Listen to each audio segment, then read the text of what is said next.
Donc je fais cette petite vidéo qui va être assez courte pour parler du tableau de signes parce que je devais le faire jeudi pour la semaine prochaine, et puis jeudi comme il n'y a pas eu de cours, voilà.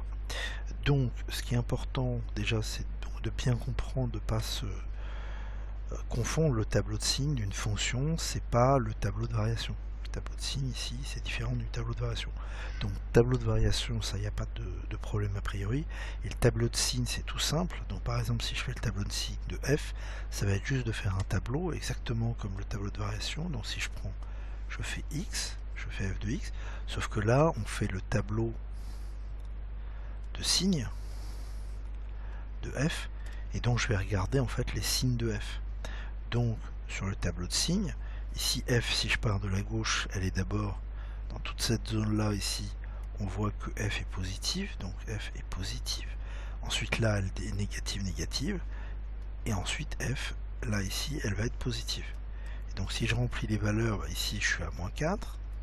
Ensuite, à partir, on va dire, de moins 2,5, elle commence à être négative puisqu'elle s'annule à moins 2,5. Donc je vais mettre moins 2,5 ici et je vais marquer 0.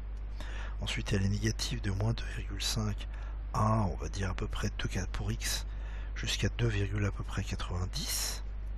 Et ensuite, jusqu'à 4, elle est positive. Et donc là, j'ai fait mon tableau de signes et j'ai aussi la valeur nulle. Maintenant, si je fais le tableau de signes de la fonction g, j'écris très mal comme d'habitude.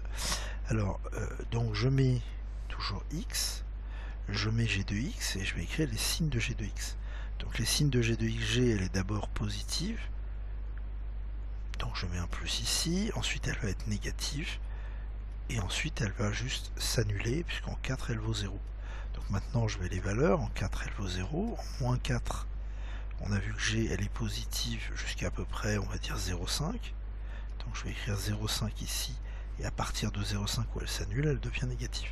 Et là j'ai fait tout simplement mon tableau de signes. Voilà, donc il n'y a rien de compliqué, mais surtout il ne faut pas confondre le tableau de variation qui lui se fait avec les flèches qui traduit les zones ou les intervalles plutôt où f, où g est croissante, décroissante, etc. avec des flèches vers le haut, etc.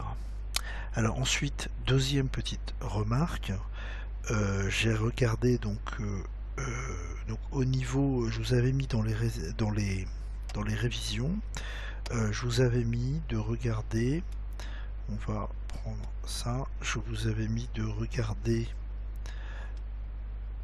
ici l'exercice 3 de la feuille de TD avec des systèmes et des équations. Bon, il n'y a pas a priori de système, il est un peu plus compliqué, donc a priori vous pouvez oublier l'exercice 3, c'est-à-dire que l'exercice 3 pour moi c'est pas obligatoire de le faire.